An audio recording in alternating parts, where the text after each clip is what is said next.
इस एपिसोड की शुरुआत होती है और दो तीन लड़के आपस में चाइल्ड के बारे में कुछ बात कर रहे होते हैं। फिर इजुन सोचता है कि उसे जाकर उनकी बात सुननी चाहिए। वो जैसे ही वहाँ जाने के लिए उठने लगता है तभी वहाँ एक अनाउंसमेंट होती है और एक्टर्स से ड्रामा के फिल्में के दौरान उन्हें कैसा फील हुआ पूछा जाता है।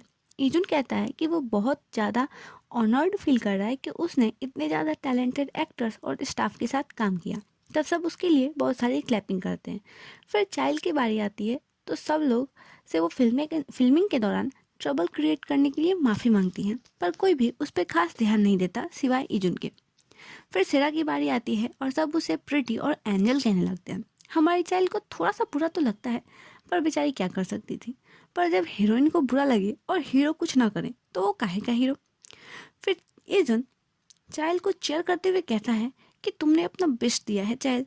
फिर चाइल्ड इजुन को थैंक यू कहती है और जिस तरह दिवाली में जब हमें कोई गिफ्ट देता है तो हमें उसे रिटर्न गिफ्ट तो देना ही पड़ता है, उसी तरह चाइल्ड भी इजुन के कहती है कि हाँ तुमने भी बहुत ही अच्छा काम किया। फिर वहाँ पे बहुत सारे लोग सिरा के साथ सेल्फी लेने लगते हैं और हमारी चाइल्ड तो बस बैठ के जूस ही पी रही होती है, क्योंकि इसके पास तो एक मक्खी भी नहीं आ रही होती है। तभी हमारा हीरो चाइल्ड की अंधेरी जिंदगी में ट्यूबलाइट बन के आता है और कहता है कि मेरा नेफ्यू तुम्हारा फ़ैन है, तो क्या तुम अपना ऑटोग्राफ दोगी। तो चाइल्ड कहती है कि हाँ हाँ वैसे भी बेकार ही बैठी हूँ, लाओ ऑटोग्राफ ही दे देती हूँ। तो इजन कहता है कि क्या मैं प्रूफ के लिए तुम्हारे साथ सेल्फी ले सकता हूँ। तो वो कहती है कि हाँ ले लो। तभी वहाँ दो लड़कियाँ आती हैं और कहती हैं कि लाइए मैं आप दोनों की पिक खींच देती हूँ। उसके बाद ये दोनों ऐसे पोज दे रहे होते हैं मानो रसगुल्ले के साथ रायता रखा हो। भला ये भी कोई कॉम्बिनेशन है। फिर वो लड़कियां इन्हें कुछ अच्छा सा पोज देने को कहती हैं, तब जाकर रायते के साथ पराठे वाली पोज आती है और देखने वाले के मुंह में पानी आ जाता है। वो कहते हैं ना कि जिस तरह सावन के अंधे को सारी चीज़ें हरी हरी दिखाई देती हैं, उसी तरह प्यार में पड़े इंसान को अपने प्यार की सारी चीज़ें अच्छी लगती हैं। उसी तरह इजुन को चाइल्ड की स्मेल भी अच्छी लग रही थी। अरे भाई साहब, वो चाइल्ड की स्मेल नहीं है, परफ्यूम की स्मेल है। फिर ये दोनों लड़कियां चाइल्ड से ऑटोग्राफ मांगती हैं, क्योंकि ये भी चाइल्ड की एक्टिंग की काफ़ी बड़ी फ़ैन होती हैं। फिर जो दो तीन लड़के चाइल्ड के बारे में बुरी बुरी बातें कह रहे थे वो बाहर जाने लगते हैं, तो इजुन भी उनके पीछे जाकर उनकी बातें सुनने लगता है। वो लोग बोल रहे होते हैं कि चाइल्ड कितनी चालाक है, पहले वो यून के आगे पीछे घूमती थी और अब इजुन के आगे पीछे घूमती है। उन लोगों की बातें सुनकर इजुन का खून 180 डिग्री सेल्सियस पर उबलने लगता है और वो उनके पास जाके कहता है, खड़ा हो जाता है।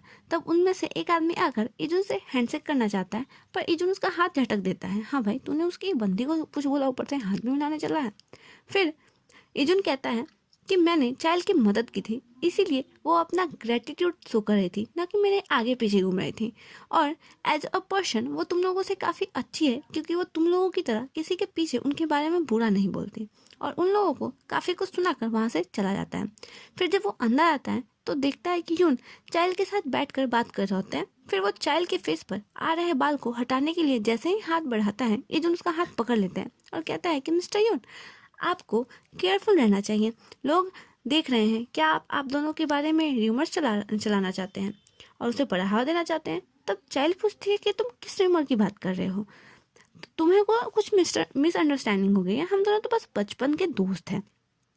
उनको लगता है कि आज तो उसका कारनामा, सारे कारनामों की पोल पट्टी खुल ही जाएगी। पर तभी चाइल्ड को कॉल आ जाती है और वो वहाँ से चली जाती है। यून सोचता है कि आखिर इस इजुन को इतना गुस्सा क्यों आ रहा है।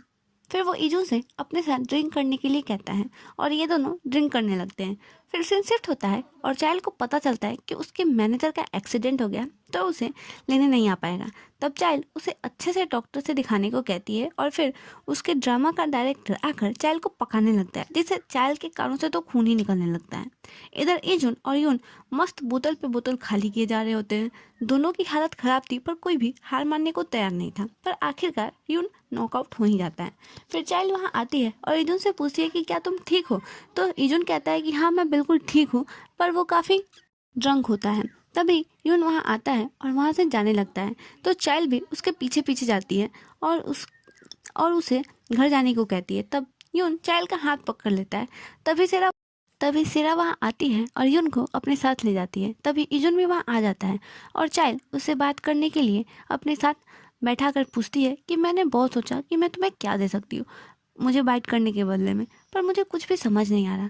तो अगर तुम मुझे बाइट करोगे तो तुम जो भी कहोगे मैं वो करूँगी। चाइल्ड कहती है कि मैं तुम्हें अपनी सारी ऑटोग्राफ दे सकती हूँ, मैं तुम्हें एंटरटेन करने के लिए गाना भी गा सकती हूँ और डांस करके भी दिखा सकती हूँ, तुम मेरा डांस देखोगे?